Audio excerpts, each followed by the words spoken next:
குருவே சரணம் குருவே துணை. தினந்தோறும் அன்னதானம், அந்த வரிசையில் இன்றும் அன்னதானம் குழந்தைகள் நல மருத்துவமனை அரசு மருத்துவமனை எழும்பூரில் நடைபெற்று கொண்டிருக்கிறது. மூட்டை சுவாமியின் அருளோடு, பக்தர்களின் கருணையோடு இங்கே இருக்கும் சிறுவர் சிறுமிகள் எல்லாம் நலம் பெற்று வீடு திரும்ப வேண்டும் தான் சித்தர்களின் ஆசீர்வாதத்தோடு இந்த உணவை பிரசாதமாக வழங்கிட்டு இருக்கோம். ஆகையால் எல்லோரும் வரிசையில் நின்று நலம் பெற்று வாங்கிட்டு இருக்காங்க. இன்றைக்கி அன்னதானத்தை கொடுக்குறதுக்காக திருமதி துர்கா ராஜேஷ்குமார் அவர்கள் வந்திருக்காங்க. ஸோ அவங்களோட எடுத்து கொடுக்கும் பணியில் இருக்கிறது அன்னதானத்தை வழங்கிட்டு இருக்காங்க.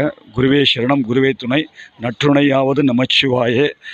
இந்த குழந்தைகள்லாம் நலம் பெற்று வீடு திரும்பணும். சித்தர்களின் அனுபவத்தோடு 18 சித்தர்களின் ஆசீர்வாதத்துடன், கணக்கம்பட்டி மூட்டை சுவாமி ஆசீர்வாதத்துடன் இந்த பணி சிறப்பாக தினந்தோறும் நடைபெற்று கொண்டிருக்கிறது.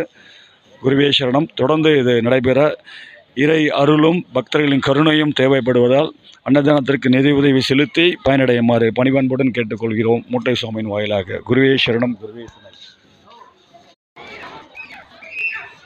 லைன் போறீங்க.